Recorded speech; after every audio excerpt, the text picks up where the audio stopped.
मासिक धर्म के दौरान कौन से कार्य नहीं करना चाहिए। एक बार भगवान विष्णु और माता लक्ष्मी शेषनाग के शैया पर विश्राम कर रहे थे। तब माता ने भगवान विष्णु से कहा, मेरे मन में एक शंका है जो कि आप ही दूर कर सकते हैं। भगवान विष्णु कहते हैं, हे प्रिय, तुम्हारे मन में जो भी शंका है पूछ लो, मैं तुम्हारे सभी शंका दूर कर दूंगा। माता लक्ष्मी कहती है, हे प्रभु, किस श्राप के कारण औरतों को मासिक धर्म की पीड़ा होती है। मेरा दूसरा प्रश्न यह है कि क्या एक राजस्वा स्त्री को कौन से कार्य नहीं करने चाहिए जिससे उन्हें पाप लगता है। भगवान कहते हैं, हे प्रिय, तुमने मानव जाति के लिए बहुत ही उत्तम प्रश्न पूछा है। तुम्हारे इस सभी सवालों का उत्तर देव शर्मा के इस प्राचीन कथा के माध्यम से प्राप्त हो जाएंगे। इस कथा को श्रवण मात्र करने से ही सभी पापों का नाश हो जाता है। जो पति पत्नी इस कथा को सुनते हैं उन्हें सौभाग्य की प्राप्ति होती है। इसीलिए हे देवी, आप इस कथा को ध्यान से सुनिए। देवी लक्ष्मी कहती है, हे प्रभु, ये देव शर्मा कौन थे, उनका आचार विचार कैसा था, मैं इस कथा को अवश्य सुनना चाहती हूँ। कृपया आप इस कथा को मुझसे कहिए, मैं इसे ध्यानपूर्वक सुनूंगी। भगवान विष्णु कहते हैं, पूर्व काल में एक अत्यंत सुंदर नगरी थी। उस नगरी में देव शर्मा नाम के एक ब्राह्मण रहा करते थे। देव शर्मा को समस्त शास्त्रों और वेदों का ज्ञान था। वह परम ज्ञानवान, गुणवान तथा धर्म कार्य करने में तत्पर रहते थे। सभी वर्णों के लोग उन्हें बहुत सम्मान देते थे। वे प्रतिदिन यज्ञ, धर्म तथा संध्या उपासना किया करते थे। वे पशु, पुत्र, बंधु बांधव तथा धन से संपन्न थे। देव शर्मा की पत्नी का नाम भगनी था। वह भी अत्यंत चरित्रवान, गुणवान तथा पतिव्रता पालन करने वाली थी। फिर एक दिन देव शर्मा ने अपने घर में सत्यनारायण भगवान की पूजा रखी थी और वे सभी ब्राह्मणों को स्वयं जाकर निमंत्रण दिया। नगर में बसने वाले सभी लोगों को उसने पूजा में आने तथा भोजन के लिए बुलाया। फिर पूजा के दिन सभी ब्राह्मण उसके घर पधारे। देव शर्मा ने सभी ब्राह्मणों का आदर पूर्वक सम्मान किया। फिर उसने सभी ब्राह्मणों को अंदर बुलाया और सुंदर आसन देकर मिष्ठान भोजन कराया। ब्राह्मणों को भोजन कराने के बाद उसने भगवान को स्मरण करते हुए ब्राह्मणों को वस्त्र दान किया।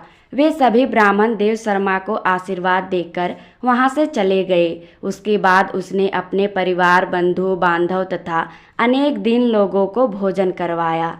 इस प्रकार सभी को भोजन कराकर और पूजा संपन्न करके जब वह ब्राह्मण ये सब कार्य करके अपने घर के बाहर खड़ा था, तब उसने देखा घर के सामने एक कुतिया और बैल बात कर रहे थे। उस ब्राह्मण ने उस कुतिया और बैल की पूरी बात सुनी तो उसे बड़ा ही आश्चर्य हुआ। वह कुतिया और बैल उसके माता पिता थे। वह पिछले जन्म के पाप के कारण कुतिया और बैल बन गए थे। ब्राह्मण मन ही मन सोचने लगा, ये दोनों साक्षात मेरे माता पिता ही हैं जो मेरे घर पर पशु बनकर आए हैं। किस कारण से ये दोनों प्राणियों के शरीर प्राप्त हुआ, अब मैं इनके उद्धार के लिए क्या करूं। इस प्रकार से उस ब्राह्मण को रात भर नींद नहीं आई और वह भगवान को स्मरण करते हुए सोच विचार करने लगा। उसने सोचा, मेरे माता पिता के मुक्ति का उपाय सिर्फ मुनि वशिष्ठ ही बता सकते हैं। इसीलिए सुबह होते ही स्नान आदि कार्य करके मुनि वशिष्ठ के पास चले गए। आश्रम में आते ही मुनि वशिष्ठ ने उनका स्वागत किया। वशिष्ठ जी कहने लगे, हे ब्राह्मण राज, आज आपका किस कारण से हमारे आश्रम में आना हुआ है। आप दुखी दिखाई पड़ते हो, आपका दुख का क्या कारण है। देव शर्मा कहते हैं, हे मुनिवर, आपको मेरा प्रणाम है। आपके दर्शन से आज मेरा जन्म सफल हुआ है। हे मुनीश्वर, आज मैं आपके पास एक शंका लेकर आया हूँ। कृपया आप ही मुझे इस दुख से निकाल सकते हैं। मैं अत्यंत दुखी और दुर्बल हो गया हूँ। वशिष्ठ जी कहते हैं, हे ब्राह्मण, दुख न करो, आज तुम अपने सारे शंका पूछ लो, मैं आपका समाधान जरूर करूँगा।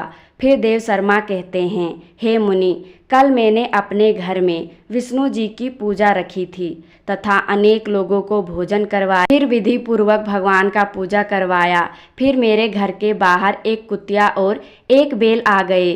वे दोनों मेरे घर के सामने बातें कर रहे थे। सबसे पहले वह कुतिया उस बैल से कहने लगी, हे स्वामी, आज जो घटना घटी उसे सुनिए। हमारे पुत्र के घर में जो ब्राह्मणों के लिए दूध रखा था, उस सांप ने उस दूध में अपना विष उगल दिया था, जिसे देखकर मुझे बहुत चिंता होने लगी। दूध से भोजन बनने वाला था। अगर उस दूध को सभी लोग खा लेते तो उनकी मृत्यु हो जाती। इसीलिए मैंने उस बर्तन में से सारा का सारा दूध पी लिया।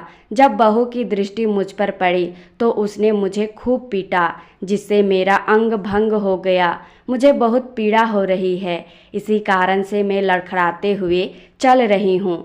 मुझे ये पीड़ा सहन नहीं हो रही है। कुतिया की बात सुनकर उस बैल को बहुत दुख हुआ और वह खुद का वृत्तांत सुनाने लगा और वह बताने लगे कि प्रिय, मैं आपको अपने पूर्व जन्म की कथा सुनाता हूँ।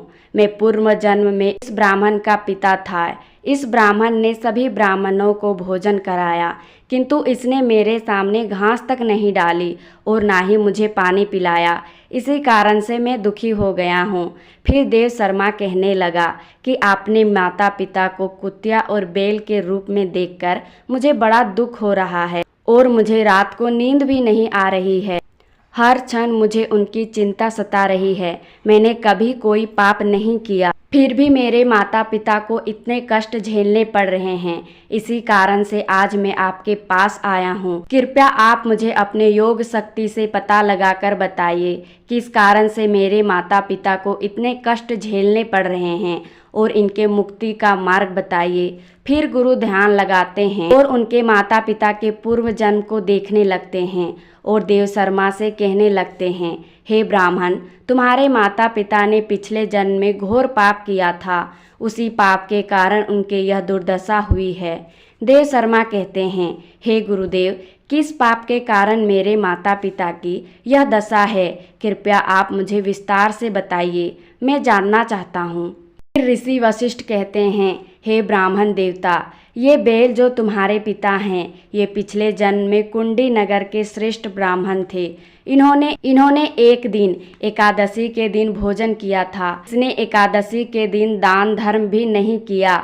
इसने द्वार पर आई गायों को भोजन नहीं करवाया। इसने अपने पितरों का श्राद्ध भी विधि पूर्वक नहीं किया। तुम्हारे पिता ने पिछले जन्म में मासिक धर्म के दौरान बंध बनाए थे, उसी कारण उसे इस जन्म में बैल का रूप मिला है। अब तुम्हारी माता के बारे में सुनो।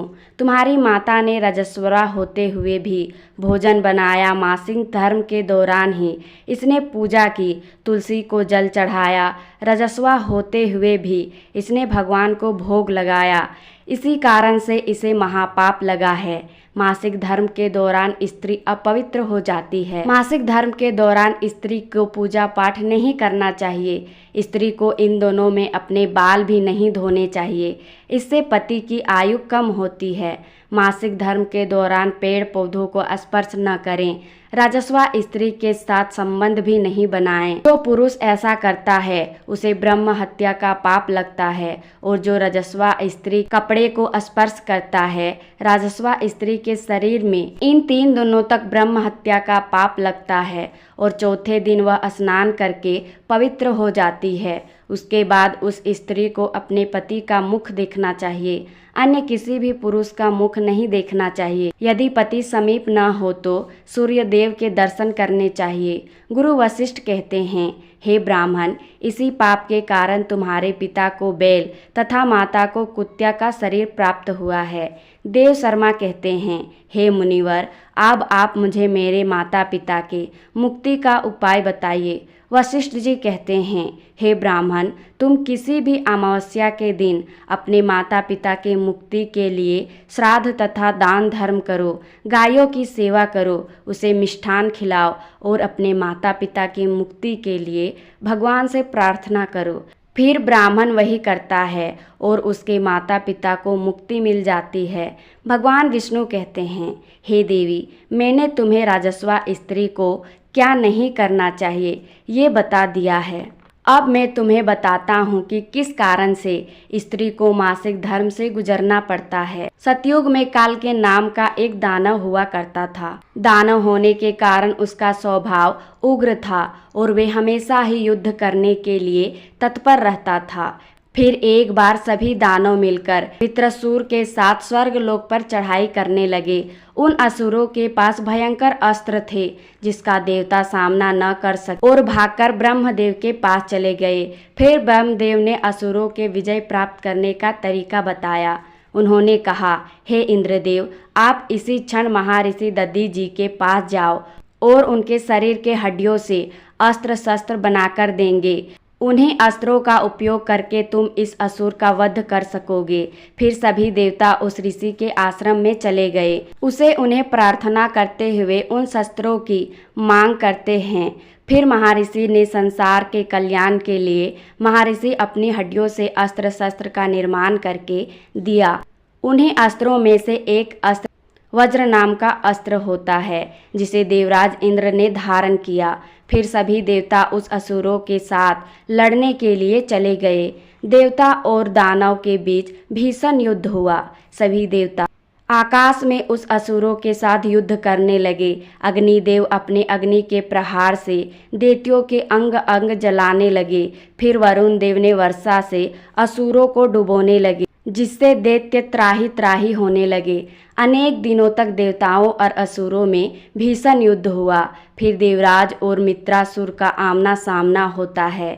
दोनों के साथ भीषण युद्ध होने लगता है। फिर देवराज अपने वज्र का प्रहार करके मित्रासुर को मार डालते हैं। उसके मृत्यु होते ही उसके शरीर से ब्रह्म हत्या का पाप निकलती है और वह इंद्र का पीछा करने लगती है। फिर वह ब्रह्म हत्या इंद्र के शरीर में प्रवेश कर जाती है।